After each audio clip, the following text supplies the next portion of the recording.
ఆ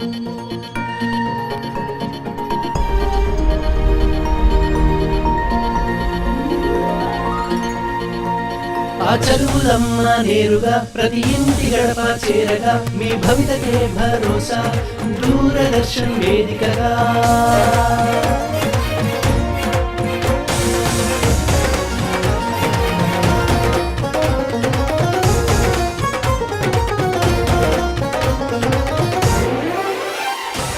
తెలంగాణ రాష్ట్ర ప్రభుత్వ సహకారాలే ఉండగా హాయిగా మన చదువులు షురు. అదే డిజిటల్ గురు, అదే డిజిటల్ గురు.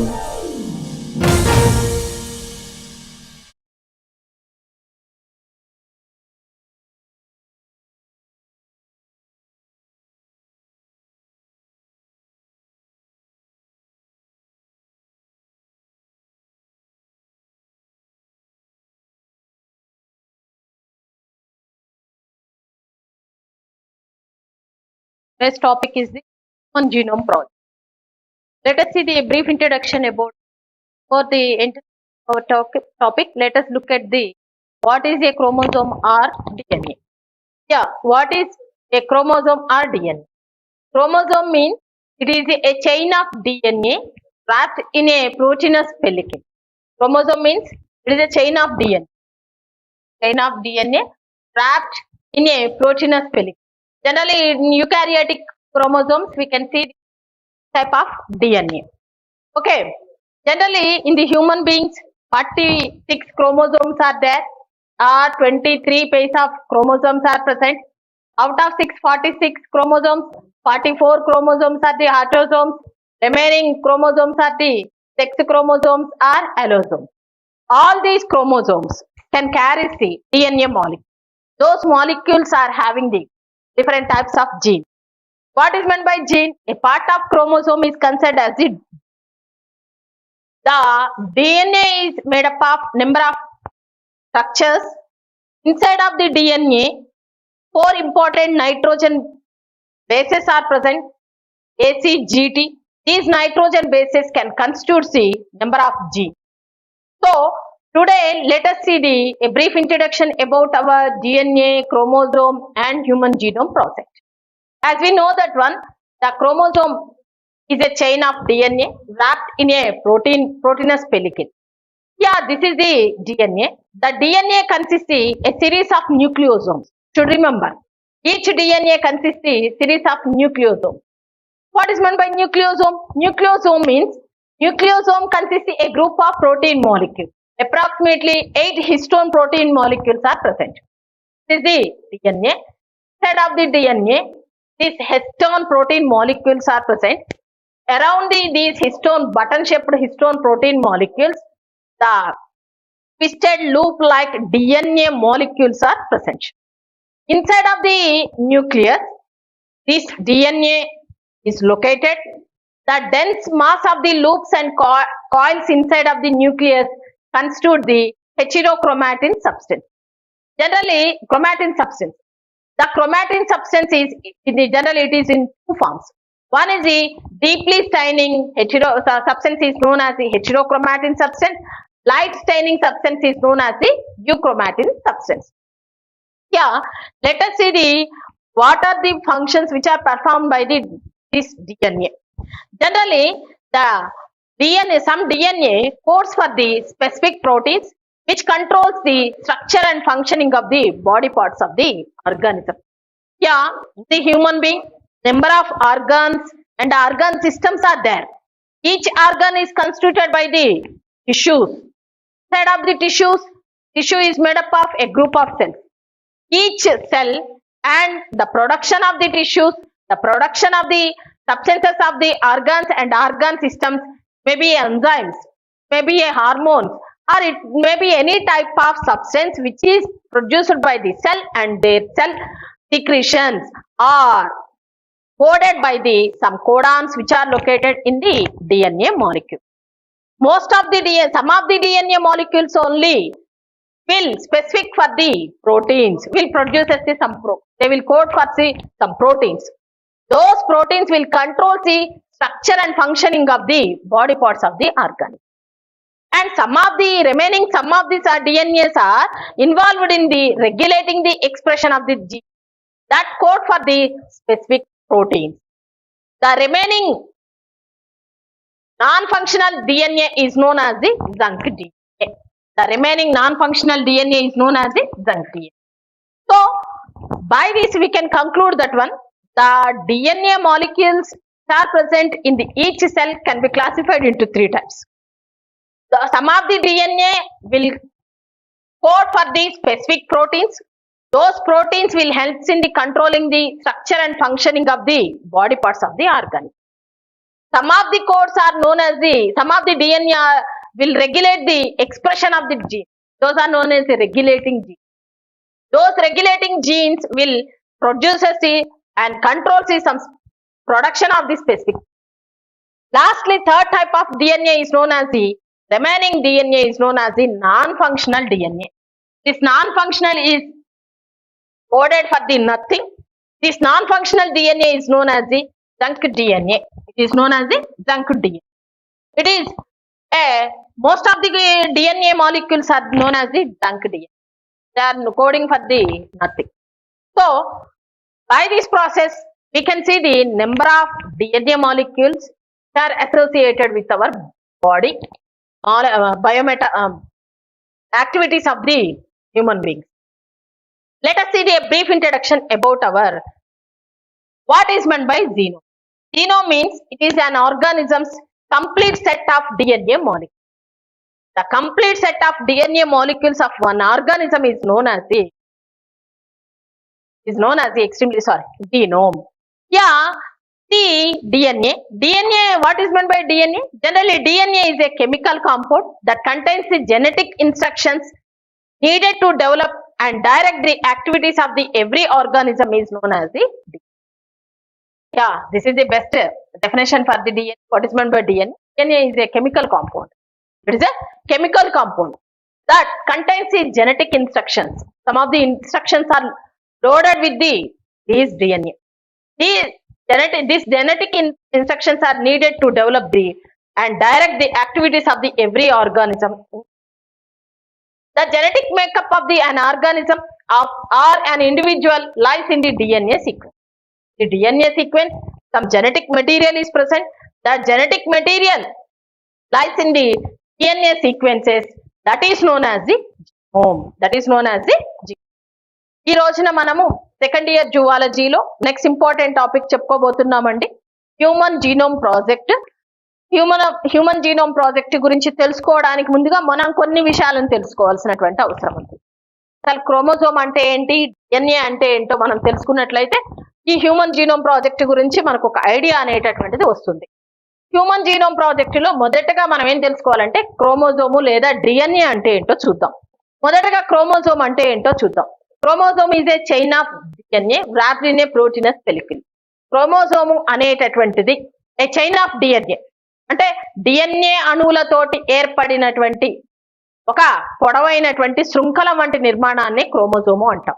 ఇది ఒక ప్రోటీనస్ పెలికిల్ అంటే దాని చుట్టూ ఒక ప్రోటీన్ పదార్థంతో కూడినటువంటి త్వచం అనేది ఉంటుంది. ఈ డిఎన్ఏలో అనేక లీనియర్ సిరీస్ ఆఫ్ న్యూక్లియోజోమ్స్ ఉంటాయి. డిఎన్ఏ లోపల ఏముంటాయండి?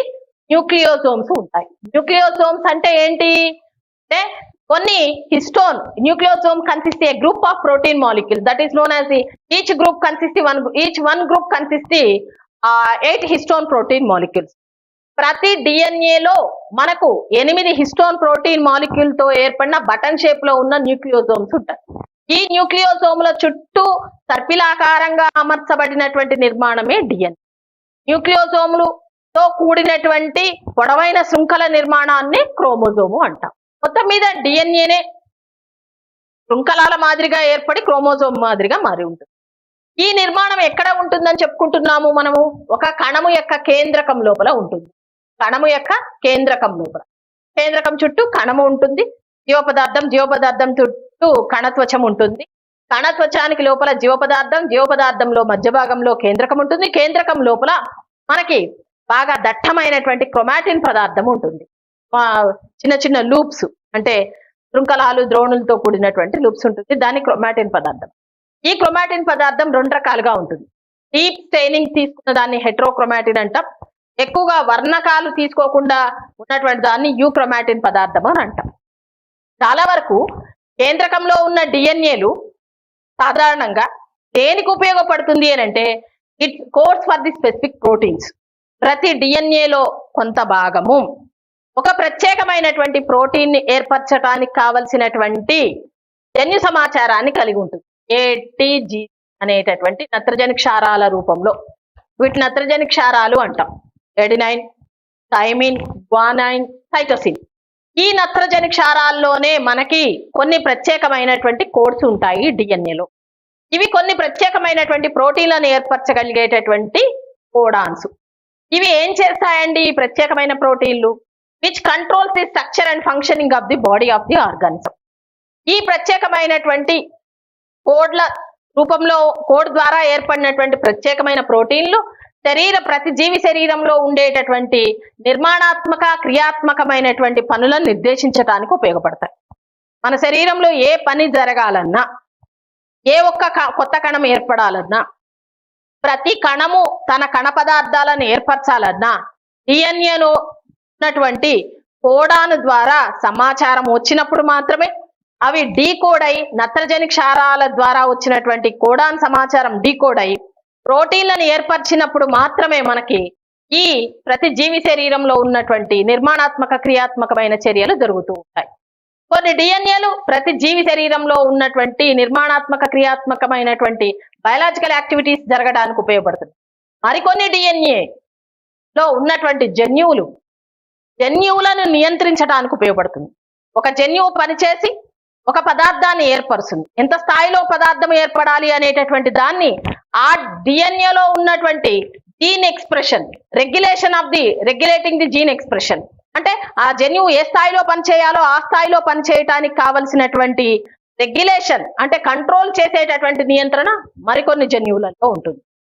ఇవి 2 రకాలైనటువంటి జన్యువులు. ఒక జన్యువు ఏమో శరీరానికి కావలసినటువంటి పదార్థాలను ఏర్పరిస్తే, మరొక డిఎన్ఏ లేదా జన్యువు ఆ పదార్థం ఎంత మోతాదులో ఏర్పడాలో అనేటటువంటి దాన్ని రెగ్యులేట్ చేస్తుంది. ఈ విధంగా డిఎన్ఏలో ఉన్నటువంటి డిఎన్ఏలు పనిచేస్తూ ఉంటే మరికొంత డిఎన్ఏ నాన్ ఫంక్షనల్ గా ఉంటుంది, అంటే క్రియారహితంగా ఉంటుంది. ఎక్కువ శాతం డిఎన్ఏ మానవుని శరీరంలో ఉన్నటువంటి ప్రతి కణంలో ఉన్న డిఎన్ఏలో నాన్ ఫంక్షనల్ డిఎన్ఏ ఉంటుంది. దాన్ని జంక్ డిఎన్ఏ అంటాం. ఇది దేనికి పనికిరాదండి, ఎక్కువగా వ్యర్థమైనటువంటి డిఎన్ఏ ఉంటుంది. వ్యర్థ డిఎన్ఏ అని పిలవటం జరుగుతుంది. ఈ విధంగా డిఎన్ఏ యొక్క నిర్మాణాన్ని గురించి తెలుసుకోవడానికి అనేక రకాలైనటువంటి ప్రాజెక్ట్స్ వచ్చాయి. అసలు డిఎన్ఏ అంటే ఏమిటి, డిఎన్ఏలో ఏముంటాయి, జన్యువులు ఏ విధంగా ప్రవర్తిస్తాయి అనే విషయాన్ని తెలుసుకోవడం కోసం ఏర్పరిచిందే human genome project. Human genome project లో అసలు జీనోమ్ అంటే ఏంటో తెలుసుకుందాం. జీనోమ్ అంటే ఏంటి? జీనోమ్ అంటే it is an complete set of DNA molecules. ప్రతి జీవిలో ఉన్నటువంటి మొత్తం డిఎన్ఏ మాలిక్యూల్స్ యొక్క సంఖ్యను, నిర్మాణాన్ని గురించి తెలుసుకోవడమే మనం జీనోమ్ గా తెలుసుకుంటాం. DNA is a chemical compound. డిఎన్ఏకి ఒక నిర్వచనాన్ని ఇచ్చాం. డిఎన్ఏ అనేటటువంటిది ఏంటిది అంటే ఒక రసాయన పదార్థం, కాంపౌండ్, సంక్లిష్టం. That contains the genetic instructions. దానిలో ఏమున్నాయి? కొన్ని జెనెటిక్ ఇన్స్ట్రక్షన్స్ ఉన్నాయి, అంటే జన్యు రూపంలో ఉన్నటువంటి సమాచారం ఉంటుంది. Needed to develop the and direct the activities of every organism. ఈ జెనెటిక్ ఇన్స్ట్రక్షన్స్ డిఎన్ఏలో ఉన్నటువంటి రసాయన సంశ్లేషణ రసాయన పదార్థము కొంత జన్యు సమాచారాన్ని కలిగి ఉండి ఆ జన్యు సమాచారంతో ప్రతి జీవిలో ఉండేటటువంటి సంబంధ జీవక్రియలన్నిటినీ కూడా చేయించడానికి, యాక్టివిటీస్ రెగ్యులేట్ చేయడానికి ఉపయోగపడుతుంది. జనరల్ గా the genetic makeup of an organism in individuals lies in the DNA sequence. ప్రతి డిఎన్ఏలో కూడా జన్యు సమాచారము ఒక పద్ధతి ప్రకారం అమర్చబడి ఉంటుంది. దీంట్లో మనము 1990లో మన హ్యూమన్ జీనోమ్ ప్రాజెక్ట్ అనేటటువంటి ఒక పెద్ద మెగా ప్రాజెక్టును ప్రారంభించాం. ఈ హ్యూమన్ జీనోమ్ ప్రాజెక్ట్ అనేటటువంటిది ఒక 13 సంవత్సరాల పాటు కొనసాగినటువంటి లాంగ్ ప్రాజెక్ట్. దీన్ని కోఆర్డినేట్ చేసినటువంటి సంస్థల పేరు US department of energy and national institute of health. ఇవి 2 అమెరికాకు సంబంధించినటువంటి ఇన్స్టిట్యూషన్స్ 2 కలిసి ఈ హ్యూమన్ జీనోమ్ ప్రాజెక్ట్ ని ప్రారంభించాయి. Welcome trust of the UK, అలాగే దీనికి కాంట్రిబ్యూషన్ ఇచ్చినటువంటి మరికొన్ని దేశాలు ఏమేంటి అంటే జపాన్, ఫ్రాన్స్, జర్మనీ, చైనా, మరికొన్ని దేశాలు ఈ హ్యూమన్ జీనోమ్ ప్రాజెక్ట్ లో పాలు పంచుకోవడం జరిగింది. ఇది మొత్తం 13 సంవత్సరాల పాటు జరిగినటువంటి ప్రాజెక్ట్ అండి. ఈ ప్రాజెక్టు 2003కి కంప్లీట్ అవ్వటం జరిగింది. మరి ఈ ప్రాజెక్టు యొక్క ఉపయోగాలు ఏంటి అంటే ఈ నాలెడ్జ్ ను ఉపయోగించుకొని డిఎన్ఏలో జరిగే మార్పులు, డిఎన్ఏలో ఉన్నటువంటి సమాచారాన్ని ఆధారంగా చేసుకొని ఒక విప్లవాత్మకమైనటువంటి మార్పులను మానవునికి సంబంధించినటువంటి జీవ సంబంధమైనటువంటి అంటే శరీరంలో వచ్చేటటువంటి వివిధ రకాలైనటువంటి వ్యాధులను గురించి, ఆ వ్యాధులకు తగిన సమాచారాన్ని గురించి తెలుసుకోవడం కోసం, మానవుడు సమర్థవంతంగా తన జీవితాన్ని ఏ విధంగా కొనసాగించగలడో తెలుసుకోవడం కోసం ఈ హ్యూమన్ జీనోమ్ ప్రాజెక్టు యొక్క ముఖ్య ఉద్దేశంగా భావించవచ్చు. Let us see the continuation of our topic. What is human genome project? Yeah, if you see the human genome project, it was a mega project. It was begun in October 1990. It was a 13 years project. Generally, it is coordinated by the US Department of Energy and National Institute of Health. Yeah, in addition to these two institutions, Wellcome Trust of the UK and some of the major companies also of the Japan and France and Germany and China also associated with this project. It was completed by in the 2003 year. Generally, the knowledge about the effects of DNA variationary among the individuals can lead to the revolutionary changes to diagnose and treat and someday hopeful prevention of the thoughts of the disorders and affect the human being. With the help of the Human Genome Project, we can do some of the wonders in the treatment and diagnosis of some of the genetic disorders also. This is let us see some of the silent features of our Human Genome Project. Okay, let us see the continuation of our topic. Let us see the silent features of the project. Yeah, some of the silent features can be can be seen in the Human Genome Project as follows. First one is the human genome consists of the chromosomes made up of nucleotide base. Yeah, as we know that one, the DNA molecule made up of number of nucleotide base pairs. All these nucleotide base pairs can be observed in the Human Genome Project of the project. The average gene consists of approximately 3000 bases, but the size vary greatly. Largest known human being, the one that codes for the protein called as the dystrophin. Yeah, with the help of the Human Genome Project, they discovered the one biggest gene which codes the protein called as the dystrophin protein molecule. Next one, the third feature of the Human Genome Project is the total number of genes is estimated approximately 30,000 genes. Almost all means 99.9% nucleotide bases are exactly in the same. Should remember the great invention of the Human Genome Project. The total number of genes estimated in Human Genome Project is approximately 30,000 genes. Out of all these genes, most of the genes means 99% of the nucleotide bases are exactly in the same all people. Means 99% nitrogen bases are same to the all the people. The functions are unknown for the over 50% of the cover. Yeah, approximately 30,000 genes. 50% genes are the unknown genes. The function of the genes is 50% genes are the unknown. Next one, less than 2% of the genome codes for the protein.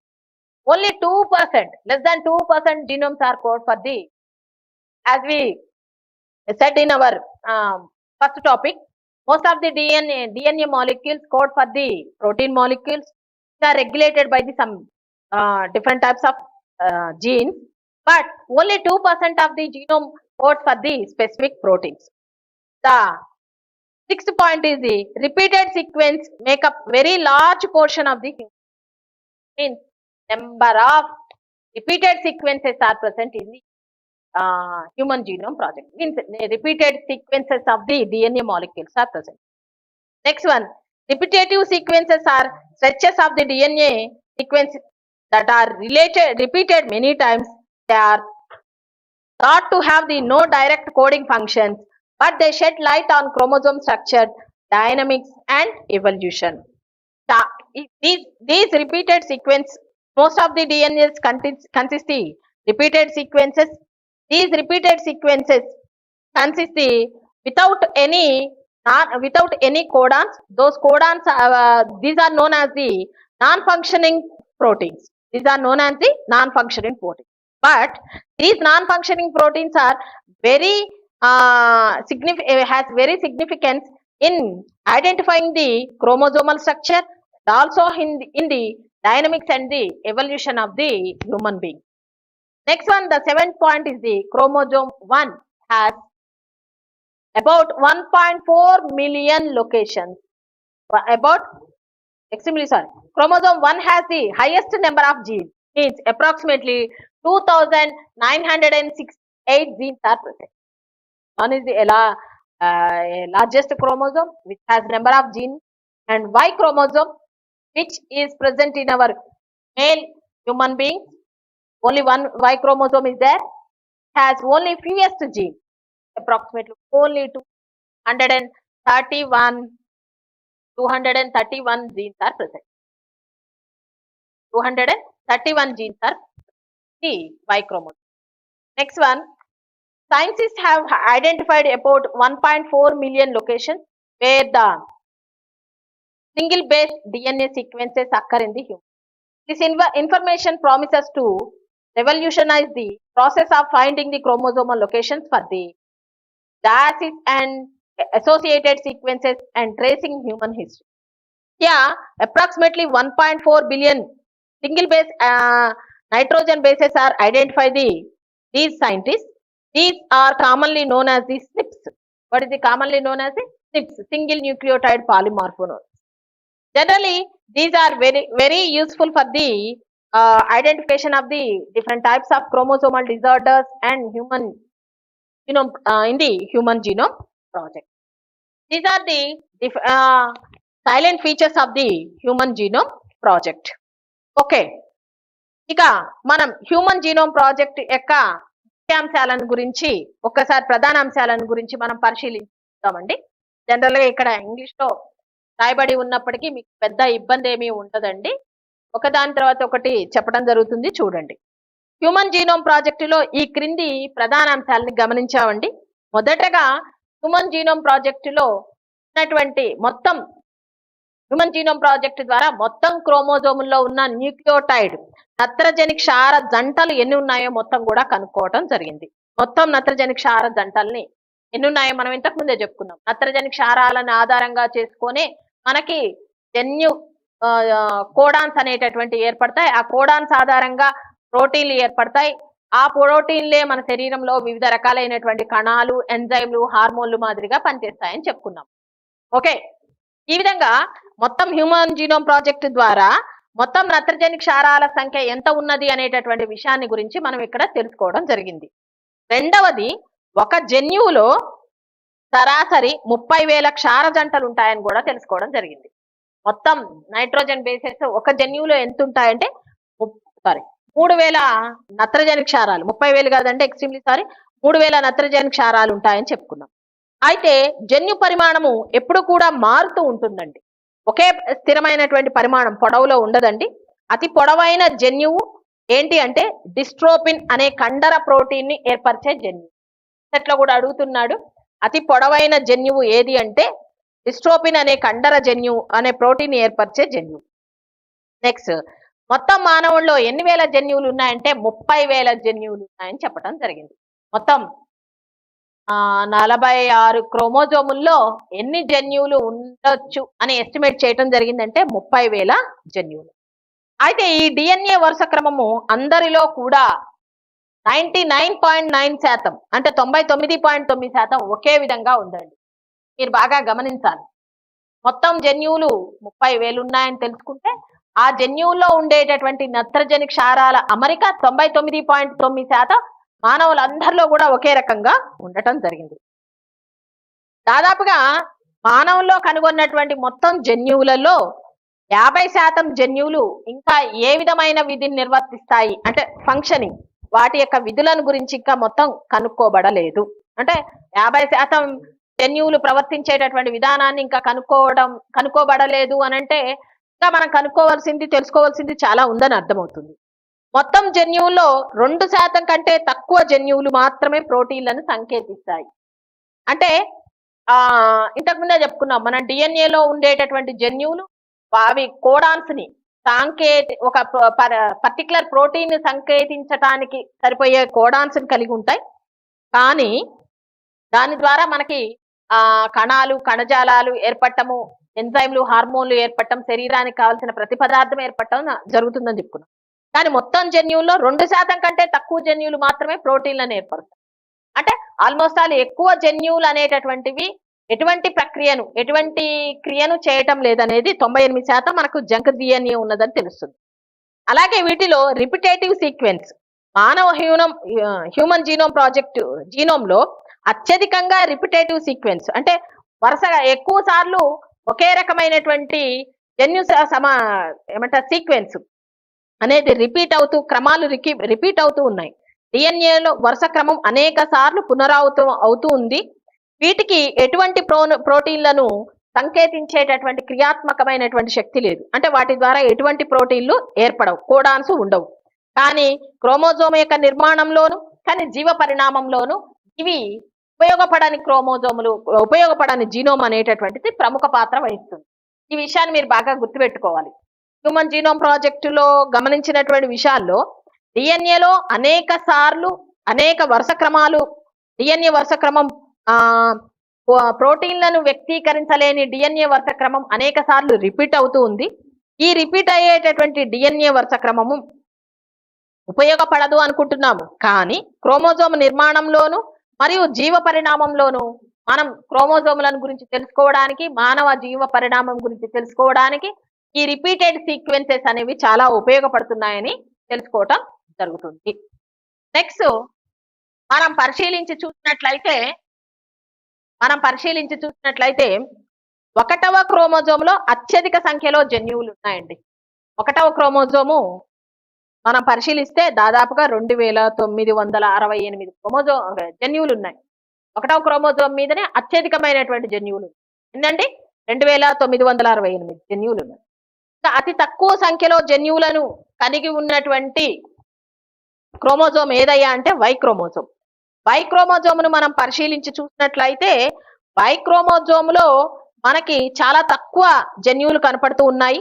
ఎన్ని అంటే 231 జన్యువులు మాత్రమే ఉన్నాయి why chromosome. అది కూడా why chromosome కేవలం మగవారిలో మాత్రమే ఉంటుందండి. ఒక ఎక్స్ ఒక వై క్రోమోజోమ్ ఉంటుంది. ఉన్న ఒక్క వై క్రోమోజోమ్ పైన జన్యువులు చాలా తక్కువ సంఖ్యలో ఉన్నాయి, మొత్తం 231 మాత్రం. ఇంకా 8th పాయింట్ చూసినట్లయితే సాధారణంగా శాస్త్రజ్ఞులు డిఎన్ఏలో ఉన్న 1.4 మిలియన్ల స్థానాల్లోని ఏకక్షార భేదాలను గుర్తించారు, సింగిల్ బేస్ డిఫరెన్సెస్. అంటే వీటిలో ఎక్కువగా 1.4 మిలియన్ల నత్రజని క్షారాలు ఒకే ఒక సింగిల్ బేస్ నత్రజని క్షారము అంటే ఏకక్షార భేదాలు ఉన్నాయి. అంటే ఒకే ఒక నత్రజని క్షారాన్ని కలిగి ఉన్నటువంటి జన్యువులు గుర్తించారు. వీటిని ఏక న్యూక్లియోటైడ్ బహురూపకతలు అంటారు. సింగిల్ న్యూక్లియోటైడ్ పాలిమార్ఫిజం లేదా స్నిప్స్ అని కూడా అంటారు. ఈ సింగిల్ న్యూక్లియోటైడ్ పాలిమార్ఫిజం ను అధ్యయనం చేయడం ద్వారా మానవ పరిణామ క్రమాన్ని తెలుసుకోవడానికి సింగిల్ న్యూక్లియోటైడ్ పాలిమార్ఫిజం అంటే ఒకే ఒక నత్రజని క్షారాన్ని కలిగి ఉన్న డిఎన్ఏ భాగం ద్వారా మనము ఏం తెలుసుకోవచ్చు అంటే మానవ జీవ పరిణామాన్ని తెలుసుకోవడానికి ఉపయోగపడుతుంది. అంతేకాకుండా ఈ స్నిప్స్ లేదా సింగిల్ న్యూక్లియోటైడ్ పాలిమార్ఫిజం ద్వారా వ్యాధి సన్నిహిత డిఎన్ఏ వరుస క్రమాల్ని, అవి క్రోమోజోములలో ఏ స్థానాల్లో ఉన్నాయో కూడా మనం వీటిని గుర్తించడానికి అవకాశం ఉంటుంది.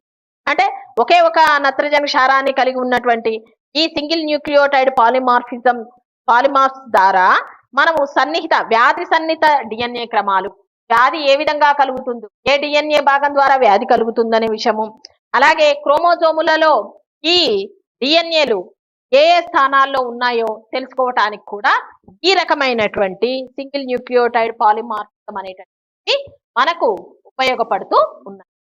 ఈ విధంగా మనము హ్యూమన్ జీనోమ్ ప్రాజెక్ట్ ద్వారా అనేక రకాలైనటువంటి పరిణామ ప్రక్రియలో మనం అనేక రకాలైనటువంటి ఆ వ్యాధులను బారిన పడకుండా మానవుడికి రాబోయే కాలంలో జరిగేటటువంటి ఆ పరిణామ ప్రక్రియలో ఏ విధంగా వ్యాధుల బారి నుంచి కాపాడుకోవచ్చో తెలుసుకోవడానికి హ్యూమన్ జీనోమ్ ప్రాజెక్ట్ అనేది ఉపయోగపడింది.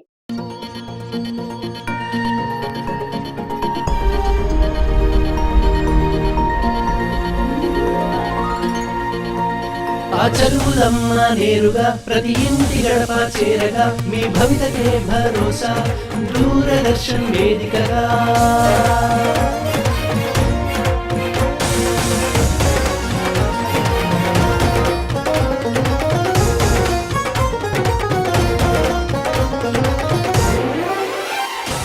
తెలంగాణ రాష్ట్ర ప్రభుత్వ సహకారాలే ఉండగా హాయిగా మన చదువులు షురు. అదే డిజిటల్ గురు, అదే digital Guru.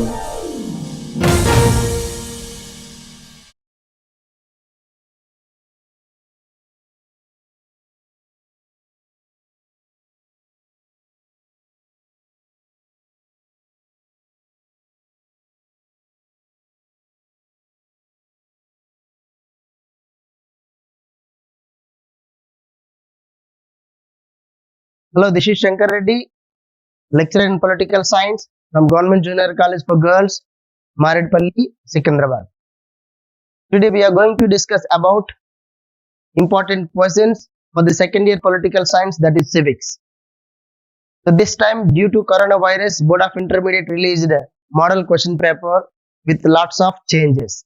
So we have to try to understand the changes which are placed by the Board of Intermediate this time in our question paper pattern. Okay,